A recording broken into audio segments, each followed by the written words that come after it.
morning, everyone. We are here on yet another beautiful winter morning in Bangalore, and we are here as part of the International Playback Theatre Network's conference happening in Christ deemed to be University.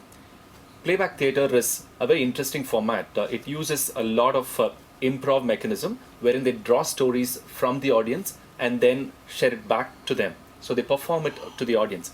What's more interesting now at the moment is that we have got the founders of Playback Theatre, Jonathan Fox and Joe Salas, with us. These are extremely warm, friendly, and unassuming people, and it's our pleasure to have this kind of an interview running. Welcome to this edition of the International Playback Theatre interview. Thank you. Thank you. We would love to know how this whole Playback Theatre movement was initiated. I'm sure this is somewhere 45 years back in history, and you would have a lot of stories to share about how it was all founded. You would have had your own trials and tribulations, challenges, and wonderful experiences over the years. If you could go back to those foundation moments and share it, we would love to hear that. You can answer that since you were the... Well, it's the idea for Playback Theatre was just a vision of a group of people in an audience and actors sitting in front of them on a stage, and it was clear in the vision that someone from the audience would be telling a story, one of their own stories, and the actors would act that out. And Joe and I were already involved in a theater company, but we decided we would create something new to see if we could develop this idea. Okay. So, to your surprise, both of them are husband and wife, and we would also like to know how this relationship led into the founding of Playback Theatre. So. So when we began Playback, we were a young couple. We had one child, and soon we had another, and we had been together for a number of years, although we got together when we were very, very young. And we had, I'm a New Zealander, and Jonathan's American. We had met in New Zealand, and then had various adventures around the world before we began our family life in the United States. And we had both come from kind of artistic backgrounds, right, and backgrounds in the arts and literature. Jonathan to some degree in theatre. I was more focused in music and writing and painting. But our interest in the arts was a shared interest. I also had always had an interest in political action, activism, since I was a young teenager, and so that was always there, at least in the background as we began. That this idea of inviting people to tell their stories was a very fundamentally kind of democratic idea, right, that people's voices could be heard in this way, and that could lead to dialogue and connection and making space for voices that are not so often heard. right. So some of our very earliest performances were for people whose stories are not necessarily listened to. For example, children right, in a hospital. Okay. So children have a lot to say, and they don't often get listened to with great attention or right, respect. So that was sort of part of the vision from the beginning. Okay. Another aspect of it was that I was very interested in improvisation. No planning, Okay. no script, scriptless theater. Okay. And most improvisation as it developed in the United States was comic, satirical. But I wanted to see if we could develop a kind of improvisation that could have deep and serious emotions as well as happy and funny emotions, that the stories we knew people wanted to tell were often quite serious. So could we use improvisation in this fuller range? Right. And that's what we started to work on. Okay. So if I understand right, you let your creative skills and social visions come together in the form of a new theatrical form called Playback Theatre.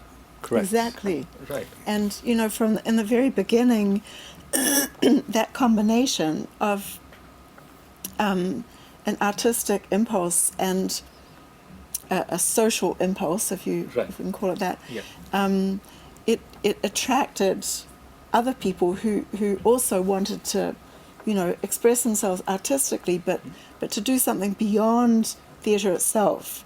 And to this day, playback attracts people in that way. Right. People who have an artistic sensibility, but are not satisfied simply to do theatre for theatre's sake, which I completely support theatre for theatre's sake. Okay. But I love theatre and the arts, but some of us are just constitutionally not satisfied with that. We want our art to serve a purpose beyond that. And it turns out there are many people who share that kind of combined desire. Right. So we could now call playback theater a form of applied theater, which means theater that is developed for a community purpose, as Joe says, not just for the theater itself. And of course, there are now many kinds of applied theater. One of the most common is theater of the oppressed, for example, which I know is widely practiced in India. When we started in 1975, that was before Augusto Boal had published his first book. So once Theater of the Oppressed, his book came out, we had already been going for 3 or 4 years, and the ideas, his ideas connected very much with some of ours. But Theater of the Oppressed, as one example, has a very strong political and social agenda. So Joe is talking about activism, but our activism took a slightly different direction, because we didn't have a narrative agenda. Whatever anybody wanted to tell, our concern was to listen respectfully and to put it on the stage in a way that the teller could nod and say, yes, that is my story, but also the audience could recognize the story. Theatre as a form has a very old, very long history, and running back to maybe thousands and thousands of years. And one of the foremost art forms which has continued to thrive even today. And it's more of a communitarian experience. It's not something that's removed from the receiver. So it is something that is live and has a lot of enabling possibilities. Now, there are many, many theatre forms that are practiced across the world. For instance, in the very state that we are here, that is Karnataka, we have more than 300 theatre forms. Amazing. Traditional art forms to proscenium kind of ones and all that. So how do you locate playback theatre in this kind of a mix? There are so many theatrical forms. How do you distinguish playback as a theatre form? Well, I sometimes think of playback theatre as a modern form of oral traditional theatre. And actually the literature I studied were the old stories. And then I had the, after I had gone to New Zealand and met Joe, which changed my life, and for many others, of course. I volunteered in Nepal. I was in the American Peace Corps in a very tiny village in Nepal for 2 years. And this was before the idea of playback theater, but this village life in Nepal, changed my ideas. And it's not that there was specific this form or that form that influenced me directly, but it was the general way of life, this oral traditional way of life, and on a holiday day, what would happen, and the kind of dances, and the way people would respond in the intimacy of it. That influenced playback theater a great deal. And for example, in the village, you have to suit the performance to the weather, for example. Well, playback theater is also based on this idea of attunement. For example, each time we perform, we have to feel the mood of the audience. We have to fit in with the conditions. If it's dusty or if it's windy, we have to adjust. And so there are many ways that this experience in Nepal, this touch with the with the real oral tradition Right. influence this modern creation. Right. Yes. And I would say, of course, we've developed our own very specific ritual and Right. protocols and forms and so on, sort of structures which are probably have something in common with some other forms of theatre, but they're the ones that we've particularly developed. But another thing that I think may be somewhat unique to playback is the kind of atmosphere Right. that we create, and because we genuinely co-create with the audience, we simply do not have a performance Absolutely, yeah. unless they join us. Right. And in order for that to happen, we have to be skillful in creating an atmosphere of both trust and excitement, you know, so someone feels comfortable but also feels, yes, I want to raise my hand and tell a story. Yeah. And that's not, you know, it takes skill to be able to do that. But what results is an atmosphere that's safe, but has this kind of quality of intimacy and authenticity. Right. And so we do want to be skillful performers. We want it to be an artistic expression, an artistic experience, but we don't want it to be so polished and full of bells and whistles Right. that we distance the people in the audience.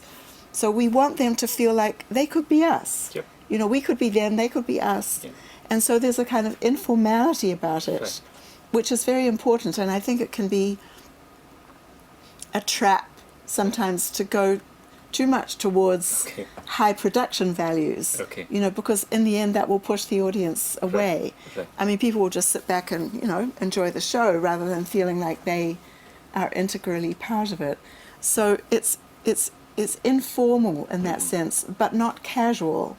There's nothing casual about it. Right. There's a ritual. There's a sort of sacredness about it. Yeah. But it's completely accessible. And I could just add that how to build this atmosphere is something, a whole different set of skills that we also had to learn. So Right. all of this took some time. Yeah. Also, there are a lot of beautiful aspects about playback theatre, but one of the most interesting and very observable element about playback theatre is the way in which you draw the stories from the audience. Right. So, audience is treated with respect, and there is safety. There is Yes. assured for them for sharing what they have gone through. So, how was this envisioned? I would like to know what were the spurs that led to having this kind of a format laid out. Well, it was trial and error Okay. Yes. in the beginning. I mean, we came together, Jonathan and I, and this kind of motley crew of about 12 people, Right. you know, meeting in a church hall Okay. in a small town. And like, here's the idea. Okay, now what do we do?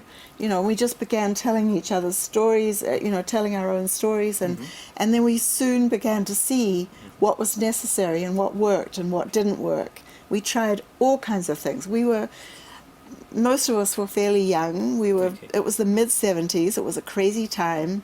Lots of experimental theatre going on. Right. And lots of iconoclasm going on. And we tried all kinds of things. You might be a little shocked to Right. know what some of the things were that we Would you we like to tried. share any? No.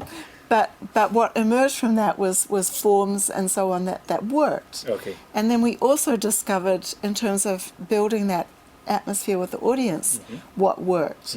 And when we look back, we both can remember times when it didn't work Okay.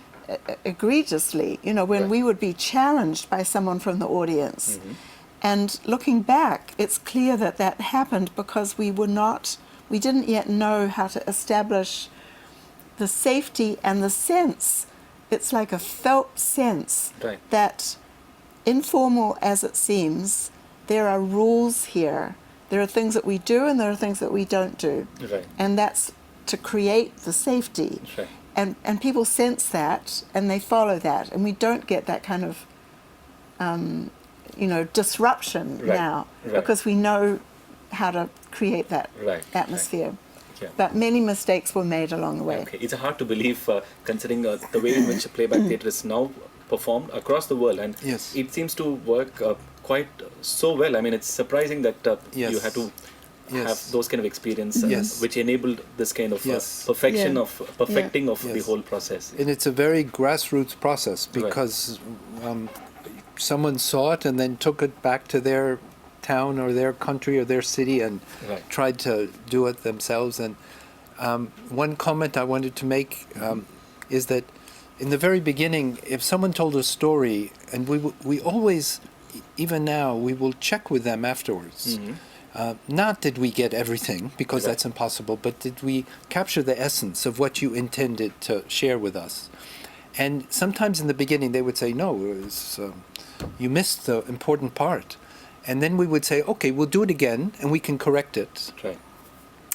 And now we almost never do that. Right. And the reason is that, first of all, the actors are much more skillful at hearing Right. Right. and embodying on the stage. But secondly, we learned this amazing thing, which is that if something is unfulfilled or incomplete in one story, somehow the next teller will tell something that will enable that story to complete the one before. Right. So we don't have to correct this one because we know the next one will actually do the correction. Right. I would like to slightly disagree with one of the points that you made. Yeah. You call it to be an active sense of listening. Yes. But I'm sorry, hearing. Yeah. But if I understand it right, it's more of listening, because it's not just about Yes. getting the information, but there is also a lot of empathy Yes, involved, yes, and yes. Right. there is a personal connect that you establish Yes. with the audience, and I think that's Yes. an amazing aspect about Playback Right. Theatre. And I think that's what strikes people more than anything. I mean, the comments that people make, and something we're very conscious about, is the role of listening, and that we are very deliberately listening.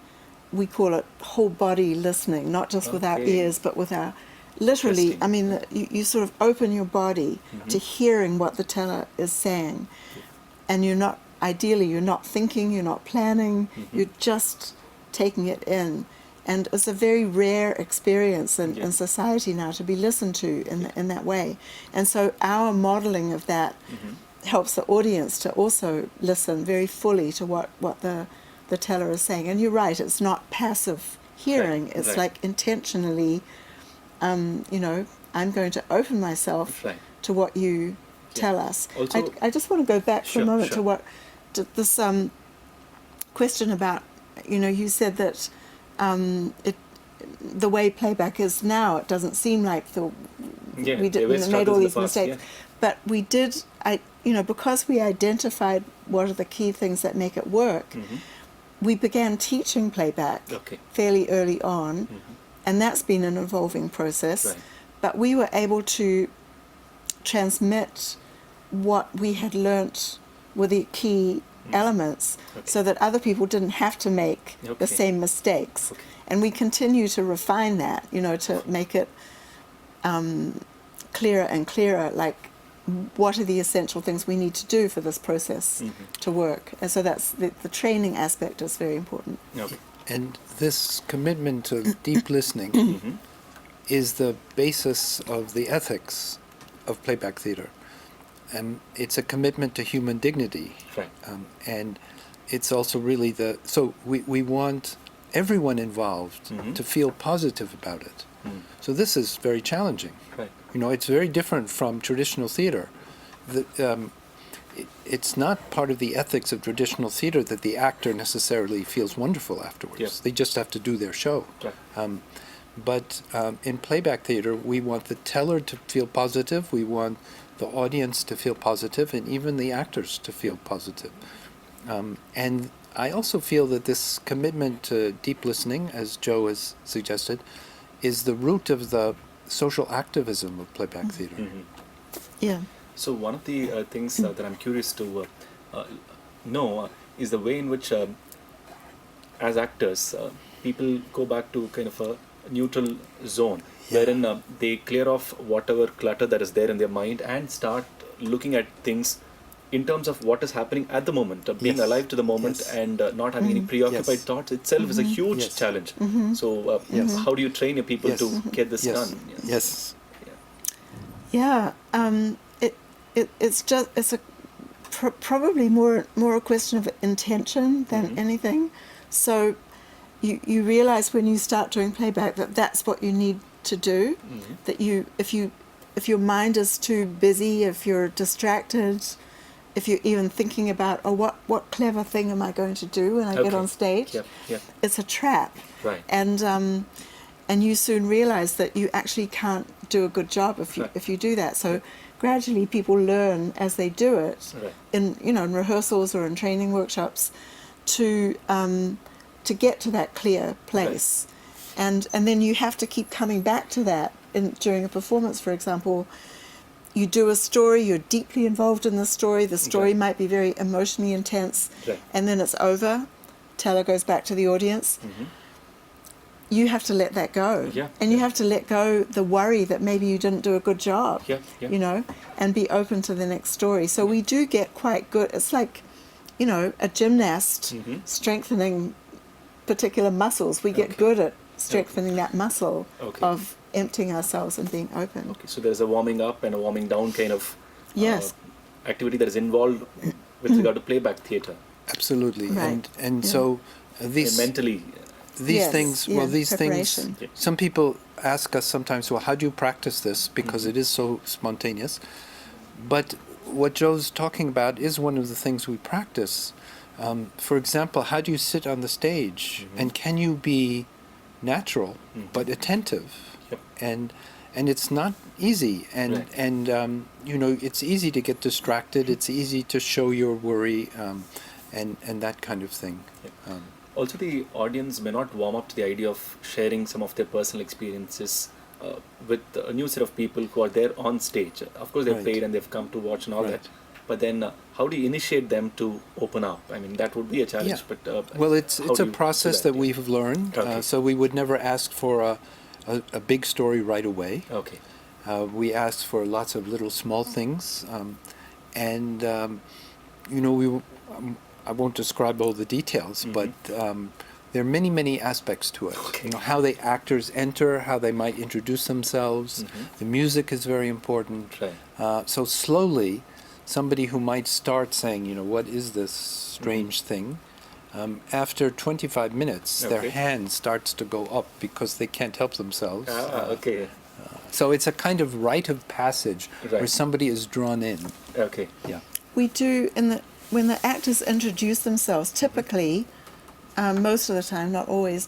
Typically, the performers, including the conductor, usually, they introduce themselves with a fragment of their own story, and that is doing a number of things. It's like planting seeds of stories in Right. the audience, and it's sharing the actor's vulnerability and humanity. And then it's modeling the playback process because they say something and the other actors bring it to life for a moment. So they're seeing the process. And then as soon as they begin answering questions from the conductor, and they're always going to be very simple, easy to answer questions like, how was your day so Okay. far today? Okay. The audience sees that their response is treated with respect and listened to, and it's delightful because they see something artistic made out of their sharing, and as Jonathan's saying, it's kind of incremental. Right. So bit by bit they see this is how it works. They're not going to be exploited or made fun of, and they're beginning to bubble with things that they want Right. to speak up about. Right. Also, the other thing is, as audience, we are likely to find it absolutely incredible that the whole team is thinking as one, and there is a mix of artistic things coming into the picture. For instance, there is music at work, there is bodily performance, then there is song that could be brought in, sometimes dance movements. There is so much happening there. So, Yes. if you could tell us how the whole process is Well, done. so that element of teamwork is speaks to the audience, and there are playback theater groups. How many years your group? Almost 30. Almost 30 years. The groups tend to exist for a long time. So the core group stays together. Yeah, this is very different. So this is really inspired by the experimental theater model of an ensemble, or in dance, for example, you have an ensemble, and very different from traditional theater. These ensembles are permanent ensembles. It's not just for a season. Right. They stay together, and some of the members stay for years and years and years. And as these years pass, where you're working with the same people, responding physically to the challenges, you get actually closer and closer and more creative with each other. Right. And it's kind of been proven scientifically that improvisers who have this kind of deep practice, there's almost like there's no leader. Yeah. At least as an audience, I couldn't sense that. I mean, I was just amazed that people are thinking as one, coming together, and there is almost like a symphony happening. And so it's all well without a coordinator. I mean, a conductor. Yes. So that's without a conductor and without a script. Right. Without a score. And it does somewhat come back to the listening. So we're all listening in the same way. Yep. So with my company, I'm often but not always the conductor. But I know when I So hear there is a conductor, but not so evident for the audience. Well, we always have the conductor who's the interfaces with the audience. Okay. We always do that. Okay, Do have that, yeah. But once the enactment starts, there's no one directing it, and the conductor doesn't tell the actors how to do it. The actors create that themselves. Okay. But as the conductor, I know for sure that the actors are hearing the story the same way that I am. And, for that reason, in my company, the conductor does not tell the actors what form to use. The actors decide. And we're all likely to be thinking of the same form, and we trust that. Yeah. I wanted to just make a comment about playback is really an intimate form of theater, in the sense that some of these things we're talking about, it's quite hard to achieve it if you have an audience of 500 or 1,000. It's just too... people can't relax, and you don't have a sense of these things. And so in an audience of 50 or 100 or 150, depending on the hall, then you can build this kind of connection and safety. Nevertheless, even in the smallest audience, the playback performance is a public ceremony. And people are telling private experiences, but in a public setting. So there's risks involved there. They could, in fact, regret that they told. They could feel exposed. They could feel insulted in some way.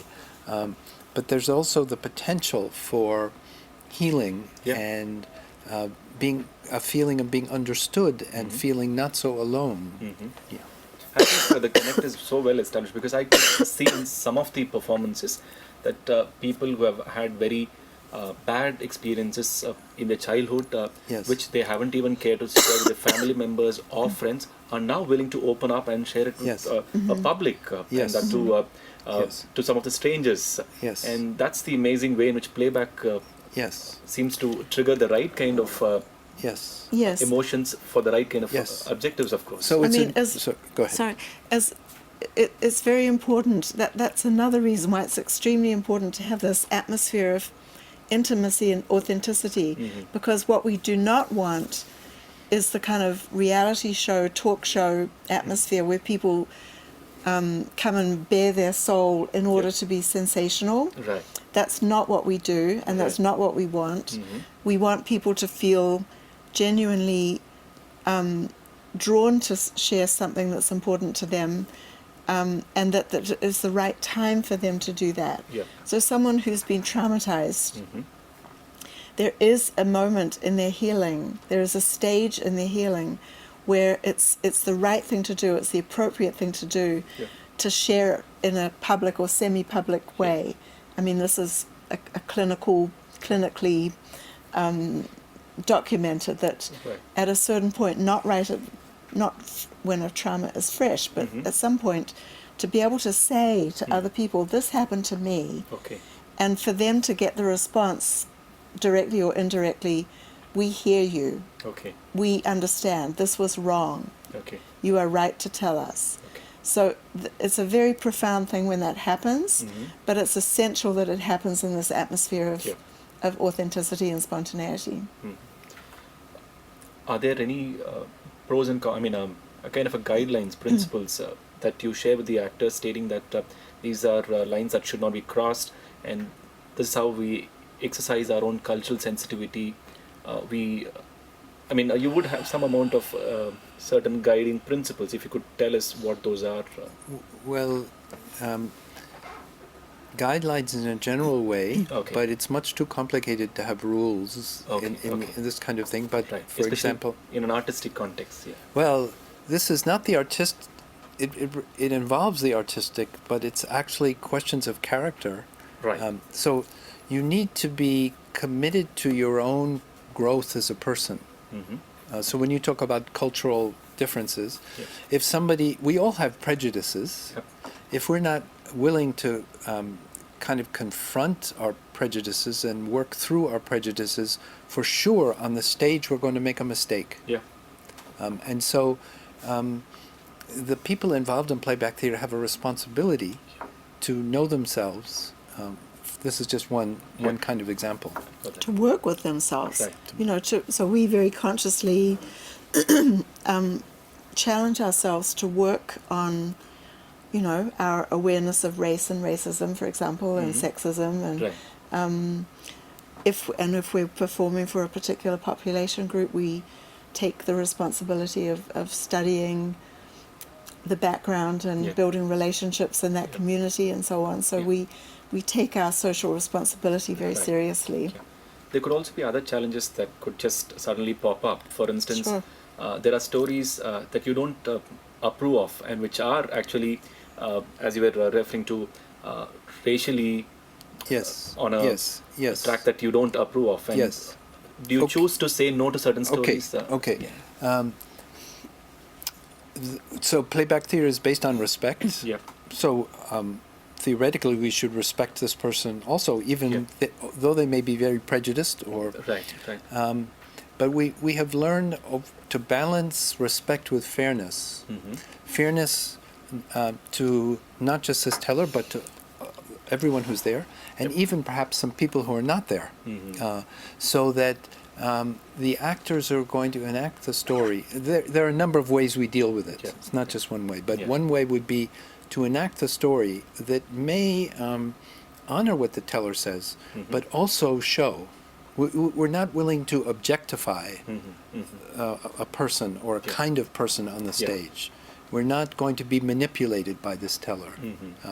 We wouldn't usually send him away. Okay. We would not say your view is a bad view, Right. because we can't make those judgments always. Yeah. But I just had a conversation with one of the Indian groups about this question, Okay. and I'm not going to say much about, you know, their particular situation, but they're doing some extremely difficult and challenging work where Okay. this comes up a lot in the most intense imaginable way. And so we were talking about this very question, and and there are a number of very specific techniques that we can use when the teller is telling a story that's morally problematic. Right. Right. So we have to find this very delicate balance, as Jonathan was saying, between honouring the teller's and the teller's story, but also maintaining our own moral values, and hopefully creating a situation in which this person can learn something Yep. and understand the humanity of the person that they're Right. mistreating. Yeah. They might not think that they're mistreating them, Right. but we want the enactment to, the whole process to open something in them and in people who might share their view, and for the people in the audience who might be hurt by their position, it's very important that they know Yeah. we do not share that prejudice. I just want to We're give not one. morally neutral. Right, right. I wanted to give an It's example. impossible as well. Yeah. I wanted to give an example also from this conference. Okay. I have to be a little bit vague about it because I don't expose Right. the teller without permission. Fair enough. But again, a story that was questionable morally. Okay. So I'm in the audience and I'm listening and I'm thinking, I'm starting to get a bit critical and nervous. Right. And the conductor who's interviewing this teller before it goes to the stage kind of just stayed with the teller and asked another question and another question. Okay. And after a minute, everything changed and the story became a very vulnerable story Okay. that was so beautiful. Okay. So this was kind of, that was the inside. Okay. And it ended up being, a very, very, very wonderful story. So there is a beauty in the way in which the whole process is pregnant with multiple possibilities that Yes. we may not be Yes. able to even sense Yes. in what Yes. direction Yeah. it's going Yes, to yes. And- go. Yeah. There's always complexity. Right. And, right. and I will say that it's very, very rare, but there are one or two times where, personally, I have sent somebody back. Okay. And it's a time when they refuse to, one time was somebody said, I want to see you make a cheese sandwich. Mm-hmm. And I said, well, we're not here to do cheese sandwiches. Okay. And I tried to help that person go find their story, and that person refused to Okay. insisted on the cheese sandwich. And, Okay. and I said goodbye. Okay.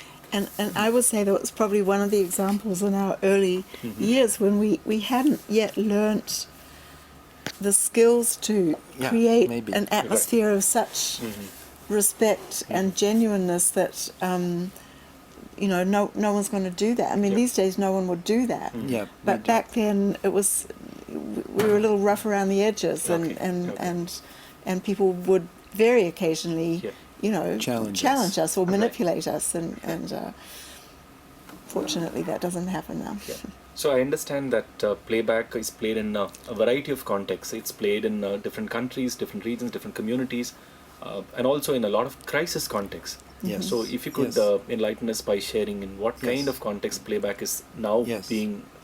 So maybe you could talk about your company work a little bit. Yeah. Yeah. Yeah. Most welcome. Yeah. Yeah, so this, I mean, we hear all the time about wonderful projects all over the world, and including many in India. I mean, India has been a pioneer in many ways in using playback for social justice. Okay. And, there are experts that you could talk to right here Sure. who would have wonderful stories to tell you. Sure. So in our context, we live near New York City, but Right. not in the city, in a region of small towns. One of the projects that we've been involved in is working with immigrants in our area. So as in most parts of the United States, there are many immigrants who come mostly from Latin America. Many of them come without visas. They come because they're compelled to come. They're facing often great physical danger from violence. They're facing extreme poverty, lack of opportunity, lack of education, much of which is directly or indirectly caused by the United States, political actions in the past. And so they come across the border without a visa if they can't get a visa. Okay. And it can take 50 years to get a visa. Gosh. So if you have a starving child, Okay. what's your moral responsibility? Your responsibility is to save that child, not to wait until you can get a legal visa. So our position is that they deserve to be here. We want to welcome them, and we want to give them a forum in which to share their stories.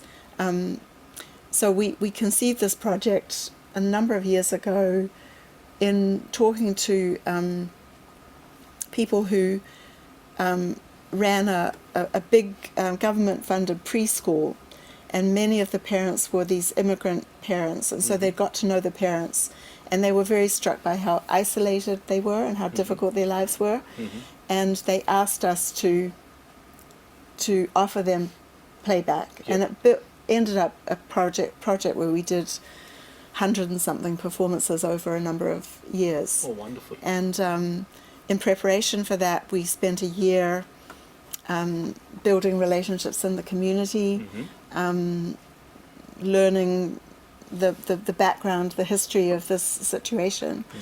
And then we did these bilingual performances. Many of them don't speak English. Okay. And so we had a translator, we had bilingual actors. And it from what the participants told us, it was tremendously meaningful to them to be able to voice their stories Yep. for each other, Yeah. for their children. It was like they were building a new mythology. You know, this is who we are. This is how we came. Yeah. This is why we came. This is what it's like being here. And I think they're also telling us we were kind of representatives of the Yeah. majority culture. Yeah. And they wanted us to tell other people. They wanted us to share their stories beyond. And it was a wonderfully rewarding project for us. There were many tears, many very emotional stories. At one point, one woman said, it makes us sad to remember, but happy to see it. Yeah. So that was one major project, and we completed that. But now in this current era, with our current political situation, immigrants are under attack even more than they were before. And so we're starting to do this again, to offer playback as a way for people to connect with each other and connect to sympathetic people in the community. Yeah. So if I understand right, playback gives a platform for untold stories, suppressed stories, to be heard Yes. and shared Yes. with Yes. Yes. a variety of people Yes. from other backgrounds. Yes. And And in this case, simply telling and sharing the stories in itself was a form of activism, a form of moving in the direction of justice. Yep. In other contexts, we link it more directly with pragmatic things, like with the climate change performances that we do. We link it very directly with opportunities to take action. Somebody can walk out of there and do something. Okay. But with the many other situations, including the immigrant stories, shows we weren't. The action was the playback itself. I wanted to just add, you mentioned crises, Yes. community crises. Yes. And at the beginning, although we wanted to have a place where people could tell any story, we had no particular interest in trauma Yeah. or these stories of great suffering. But as people began to respond to the atmosphere, they started telling their very deep stories, or something that they would never have told anybody. And so we began to learn how to do those stories. And so as certain crises developed around the world, whether it would be a natural disaster or civil disturbance, playback became one of the choices. To give you an example, in Japan, after the earthquake and tsunami and the Fukushima disaster, playback was used in Fukushima to help people who had lost everything and were living just in temporary housing tell their stories. And as Joe has already said, it seemed really important for them to have a chance to tell their stories. And in many contexts in the world, even in a place like Japan, they're not going to organize a therapist for everybody. Yep. They're not going to be able to provide, and somehow this public sharing gives people great relief. Yep. Their identity has been shattered by the disaster, Yep. and they can rebuild their identity by narratizing Right. their experience. So it's almost like an emotional hand-holding. Yes, yes, Yeah. yes, absolutely. There's also this element of just public testimony, you know. So these people after natural disasters, they tell the world what it was like to be inside that, you know. We need to know. It's also a kind of an oral documentation of the entire process. Absolutely. And one other, so to talk about just civil conflict, playback is a way also where people can with different perspectives, can share their story, and the other side can hear a little bit. It's not so easy. To get everyone in the same room is the biggest challenge. But stories are always showing different perspectives, and this element of listening then can work to build peace where there was war. So where all in the world is Playback Theatre now operational? Where in the world? Well, there are 60, I think 65 countries. Whoa. It's hard to count Okay. because they come and, you know, we'll hear, okay, there's playback in the Maldives Islands, you know, but we don't know how long they're, and there are undoubtedly lots of groups that we don't happen to know about. You know, we're not the official recorders of where, but something like 65 or And perhaps it's important to say that from the beginning we were very we didn't try to control the growth and development. People did not have to franchise with us. We did not profit from it. It was a very grassroots, natural development. So one of the weak sides of that is we don't always know who and where. The IPTN, the International Network, works to help people stay connected, but it is a little fluid, and Joe and I ourselves, we're the founders, but we don't necessarily know everywhere that it's practiced. So it's wonderful listening to both of you, and it's a rich set of ideas about how theatre can be used for social context in a very proactive way. So, ladies and gentlemen, if we desire a better world, and if we hope that whether art can change the world that is outside there, then Playback Theatre's response is perhaps yes, we could. Thank you so much for being wonderful members over here and for sharing all your thoughts with us. Thank you very much. Thank you. Thank you so for much. listening. Thank you. Our pleasure. Thank you.